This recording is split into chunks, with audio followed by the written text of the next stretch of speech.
Mukunda jewellers లో నక్షి మేళా సందర్భంగా free shipping across the world.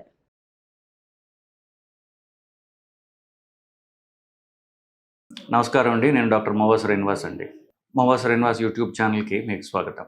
ప్రతి చలికాలం డిసెంబర్ నెల రాగానే కూడా వైరస్లు పెరుగుతున్నాయి, దగ్గులు పెరుగుతున్నాయి, జ్వరాలు పెరుగుతున్నాయి, కోవిడ్ పెరుగుతోంది అని ప్రతి సంవత్సరం పేపర్లో న్యూస్లు రావడం, మనం దీని గురించి కంగారు పట్టడం అనేది జరుగుతూనే ఉంది. అలాగని ఈ సంవత్సరం కూడా కొంత డిలే అయినప్పటికీ కూడా ఇప్పుడు జనవరి మొదటి వారం సో చైనాలో ఏదో కొత్త రకమైన వైరస్ వచ్చింది. సో దానివల్ల అక్కడ చాలా లక్షల మంది హాస్పిటల్ అడ్మిట్ అయిపోతున్నారు, మనకేమన్నా ప్రమాదం ఉందా అని న్యూస్ పేపర్లలో సోషల్ మీడియాలో కూడా న్యూస్ ఐటమ్ అనేది చక్కర్లు కొట్టడం అనేది మీరు గమనించే ఉంటారు. సో దీనిలో నిజానిజాలు ఎంత అనేది ఇవాళ మనం తెలుసుకుందాం. ఇకపోతే చైనాలో ఈ వైరస్లన్నీ చైనాలో రావడం అనేది మనం గమనిస్తూ ఉన్నాం. దానికి పెద్ద కారణం అంటూ లేదు. ఏంటి, మన భారతదేశంలాగే చైనా కూడా జనాభా ఎక్కువ గల దేశం.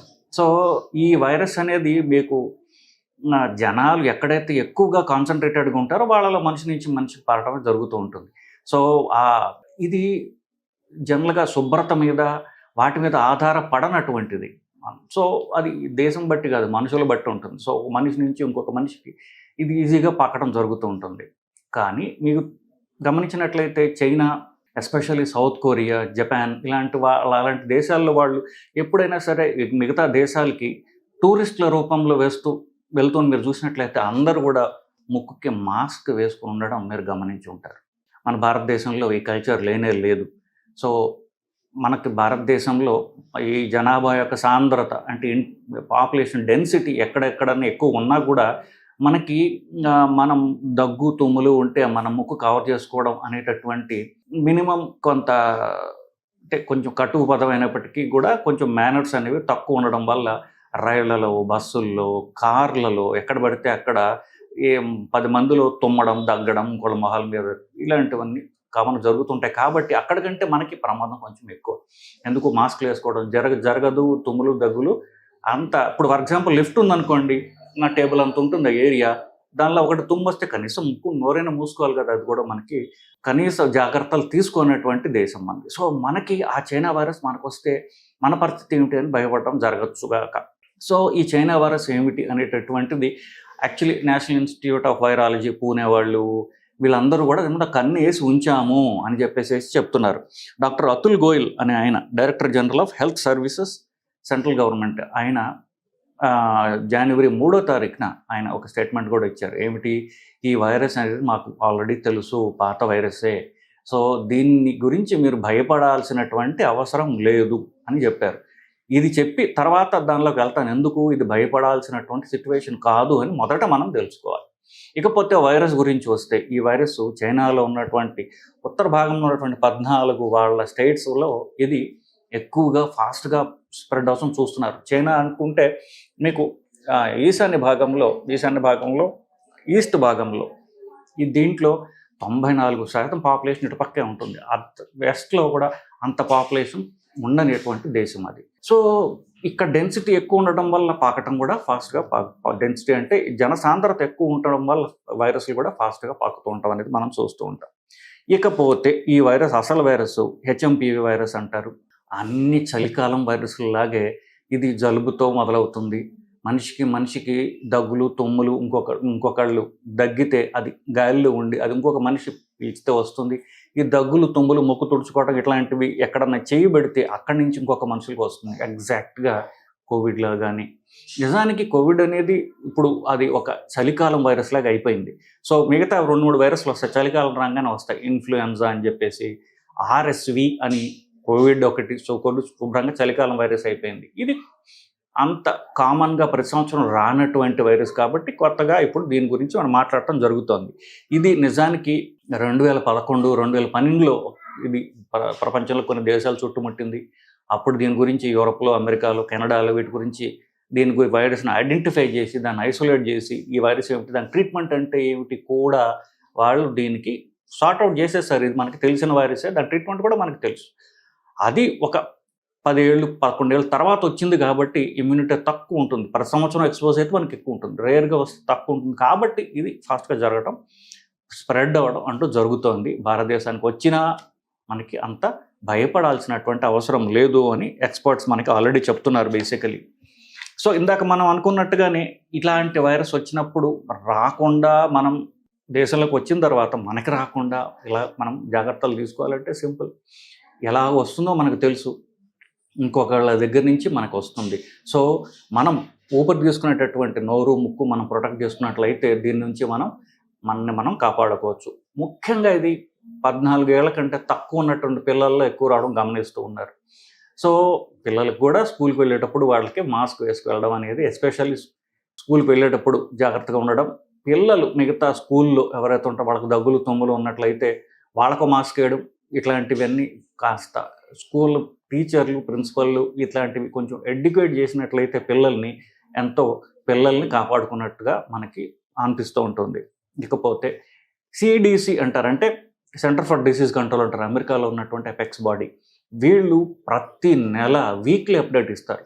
దేశంలో తిరిగేటటువంటి ఇన్ఫెక్షన్స్ జబ్బులు ఏమిటి అని చెప్పేసేటువంటివి వాళ్ళు ప్రతి వారం వీక్లీ అప్డేట్ అనేది ఇంటర్నెట్లో పెడతారు. దాంట్లో కూడా చూసినప్పటికీ కూడా ఇది భారతదేశంలో, చైనాలో లేదా అమెరికాలో కూడా ఇప్పుడు దాకా ఎక్కువ కేసులు రిపోర్ట్ కాలేదు. ప్రతి సంవత్సరం చలికాలంలో వచ్చేటటువంటి వింటర్ వైరస్లు అనేటువంటి ఇన్ఫ్లుయెన్జా, మామూలు జలుబు సర్ది ఉండేటటువంటి వైరస్ ఏదైతే ఉందో ఆ కేసులో రిపోర్ట్ అవుతున్నాయి. ఇంకొక పాయింట్ చెప్పింది ఏంటంటే వాళ్ళు ప్రతి సంవత్సరం కంటే ఈ సంవత్సరం కోవిడ్ బాగా తక్కువగా ఉన్నది, కోవిడ్ నంబర్స్. బహుశా అది దాని క్లోజ్గా ఉన్నటువంటి ఇన్ఫ్లుయెన్జా వైరస్ లాగా అది రూపాంతరం చెంది ఉండవచ్చు గాక.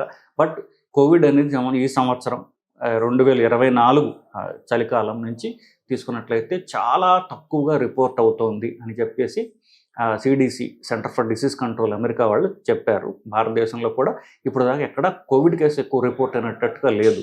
కానీ డిసెంబర్ 15 తర్వాత ఒక గట్టి, ఎంతకీ తగ్గనటువంటి మొండి వైరస్ ఒకటి దొరుకుతాం. సో ఇది ఎస్పెషల్ తెలంగాణలో, హైదరాబాద్లో నేను ఉంటాను కాబట్టి హైదరాబాద్లో నేను చూస్తున్నాను. సో జలుబు, దగ్గు, జ్వరంతో మొదలవుతుంది. జ్వరం తగ్గుతుంది కానీ దగ్గు తగ్గడం లేదు. ఆ దగ్గు 4-5 రోజులు పాటు నడుస్తోంది. రొటీన్ యాంటీబయాటిక్స్ కానీ ఇవేమి కూడా పని చేయడం లేదు దానికి. ఇది ఒక రకమైనటువంటి మొండి మామూలు ఇన్ఫ్లుయెన్జా వైరస్ లాగానే ఉన్నది. సో ఇది దగ్గు మామూలు 2-3 రోజులు తగ్గిపోయే ఇన్ఫ్లుయెన్జా లాగా కాకుండా ఇది ఒక వారం రోజుల పాటు దగ్గు ప్రలాంగ్ అవ్వడం, ఆ కఫము, కళ్ళి, తెమ్మడ ఇవన్నీ కూడా పసుపు రంగులో, ఆకుపచ్చ రంగులో ఉండడం గమనిస్తూ ఉన్నాం. సో ఒక్క 2-3 రోజులు చూడండి. ఒకవేళ దగ్గు, సర్ది, జ్వరం తగ్గనట్లయితే కనుక మామూలు మీరు ఇంట్లో తీసుకునే మెజర్స్ కాకుండా మీరు కనీసం ఒక డాక్టర్ని సంప్రదించి ట్రీట్మెంట్ తీసుకోవడం అనేది అవసరం.